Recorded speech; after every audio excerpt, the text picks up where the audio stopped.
자, 오늘은 리포트, 증권사 리포트를 하나 보면서 코스닥에 대한 전략을 세워보도록 하겠습니다. 현대차증권의 김중원 상무가 전반적인 코스닥의 플레이를 어떻게 해야 할 것인가에 대한 전략을 리포트로 발행을 해서 저도 재밌게 좀 읽어봤는데요. 일단은 뭐 결론부터 말씀드리면 코스피와 코스닥은 지금 다르다. 그러니까 방법을 저희가 다르게 써야 된다. 다른 해법이 필요하다라는 그런 의견을 제시를 했습니다.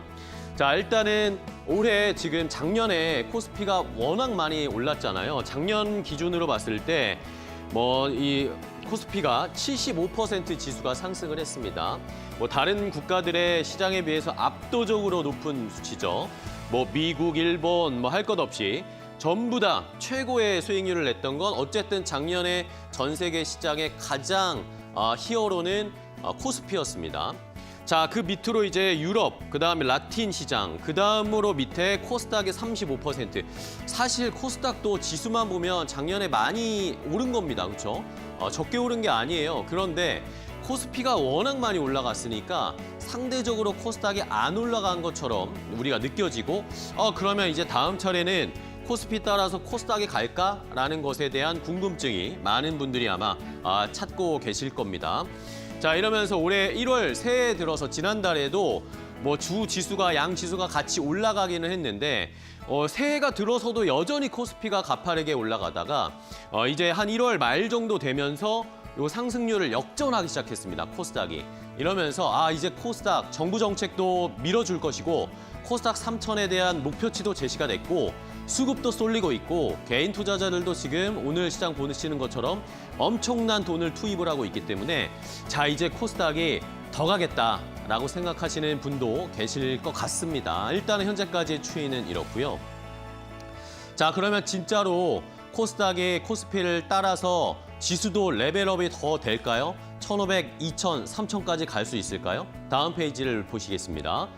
자, 그러면 과거에 진짜 우리 시장이 코스피와 코스닥이 지수가 같이 추종을 하면서 형님이 먼저 가고 아우가 따라가는 이런 패턴들이 나타났는지를 한번 분석을 해봤습니다.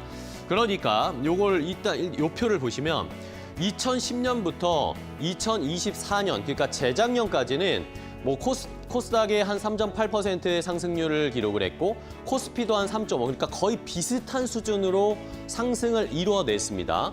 그리고 이 차트를 보시면 거의 동조화되는 경향이 나타나잖아요. 그죠?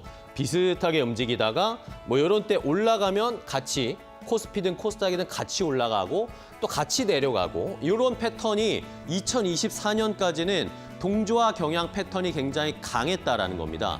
그런데 작년을 기점으로 해서 급격하게 차이가 벌어지기 시작했습니다. 이러면서 동조화가 깨지기 시작하고 있다는 거죠. 그리고 펀더멘탈 측면에서 봤을 때도 역시 코스피 같은 경우에는 이 EPS, 주당 순이익이 굉장히 높아지고 있는 상황입니다. 실적이 잘 나올 것에 대한 전망들이 굉장히 많이 나오고 실제로 실적이 작년부터 잘 나오기 시작했죠. 대형주들 같은 경우에는. 이러니까 주당 순이익도 그전까지는 비슷한 패턴을 보여주는 코스피, 코스닥의 양상이었는데 작년 기점으로 해서 엄청난 갭 차이가 벌어지기 시작했습니다. 코스피는 EPS가 굉장히 올라가는데 코스닥은 여전히 큰 차이가 없는 상황. 그러다 보니까 이제는 이 동조화 패턴이 깨지는 거 아닌가라는 그런 전문가들의 의견도 있었고 현대차 증권에서도 이제는 코스피와 코스닥의 동조화는 조금 이제 깨질 가능성이 높다. 앞으로의 추이도 좀 달라질 가능성이 높다라는 식으로 전망을 하고 있더라고요. 자, 그렇다면 코스피가 많이 올라온 것 같은데 실제로 그럴까요? 다음 페이지를 보면서 또 체크를 해보겠습니다. 자, 많은 우리 투자자분들이 코스피는 지수가 지금 너무 많이 올라왔다. 그러니까 코스피는 쉴 거고 코스닥은 상대적으로 지수가 많이 안 올라왔으니까 코스피를 따라갈 거다라고 생각을 하시고 계시더라고요. 그런 의미에서 코스닥 레버리지를 강하게 지수 베팅을 하시는 분들도 많으신 거고 그러면 과연 코스피는 지금 왜 많이 올라왔고 코스닥은 왜 그렇게 많이 올라오지 않았는가를 좀 분석해 봐야 하는데 결국에는 실적이다라는 겁니다. 코스피는 실적이 뒷받침되고 있기 때문에 지수가 올라오더라도 밸류가 싸지는 그런 단계를 계속 거치고 있거든요. 자, 최근에 12개월 선행 PER 한 11배 내외를 유지하고 있습니다. 코스피 같은 경우에는. 자, 2025년 작년부터 체크를 해보면 PER 기준으로는 계속 이제 상승을 하고 있다가 최근 들어서 작년 연말부터 이 PER이 이제는 약간 춤을 추는 파도를 치는 모습을 나타내기 시작했습니다. 신기하죠? PER이 막 올라가다가 뚝 떨어졌다가 다시 올라갔다가 또 떨어지고 이런 방향성으로 지금 움직임이 나타나고 있다는 건데 왜냐? 실적이 잘 나오니까 지수가 올라가더라도 PER이 다시 낮아지고 또 이제 너무 낮아졌나 싶으면 다시 올라갔는데 또 실적 보니까 또 올라가고 그러면 또 PER이 떨어지고 이런 식으로 지금 계속 물결을 치고 있다라는 겁니다. 그러니까 여전히 평균적으로 12개월 선행 PER 코스피가 11배 근처인데 여전히 11배 근처에서 크게 벗어나지 않고 있는 겁니다. 그러니까 시장에서는 코스피가 지수가 많이 올라온 건 단순 숫자는 많이 올라왔지만 여전히 고평가된 건 아니다라고 지금 시장에서는 이야기를 하고 있는 겁니다. 평균 수준 PER 정도이다라고 코스피는 보고 있는 거죠. 자, 그런데 이제 코스닥이 문제입니다. 코스닥은 12개월 선행 PER 평균적으로 보면 코스닥이 28.7배 정도를 기록을 하고 있거든요. 5년 평균을 봤을 때 한 18배, 20배가 안 넘는 게 한 5년 정도 평균적인 요 점선 수치입니다. 근데 지금 보시는 것처럼 PER이 급격하게 올라오고 있어요. 근데 코스피와 다르게 출렁거리는 게 아니라 그냥 쭉 올라가고 있습니다. 고평가가 되고 있다. 너무 이제 밸류가 비싸지고 있다라는 신호들이 나타나고 있다는 거죠.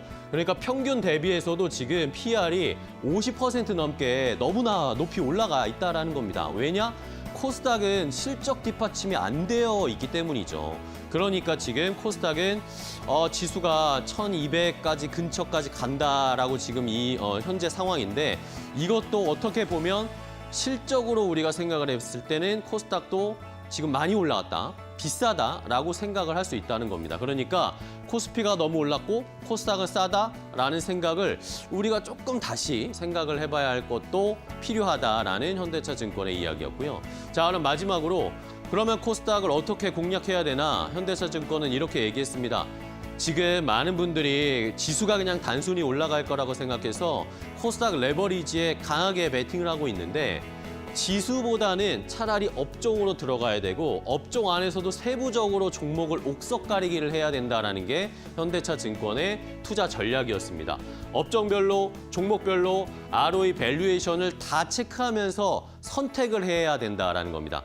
그러면서 결국에는 코스피가 반도체, 삼성전자, SK하이닉스가 가는 거 보면 결국에는 코스닥도 반도체 중심으로 봐야 된다. 시총 상위에 있는 반도체 종목들을 봐야 밸류적으로도 비싸지 않고 실적도 계속해서 함께 삼성전자, SK하이닉스랑 올라갈 것이고 그런 의미에서 반도체를 코스닥에서는 투자하는 게 가장 안정적이고 수익률도 좋을 것이다 라는 이야기를 했고요. 바이오는 ROE가 개선되는 것은 좀 괜찮은데 아직까지는 PER 부담이나 실적에 대한 뒷받침이 약간은 좀 부담스럽다라고 하면서 종목별로 어쨌든 제약바이오 안에서도 실적이 뒷받침되는 것들을 좀 선별적으로 골라야 된다라는 전략이었고요.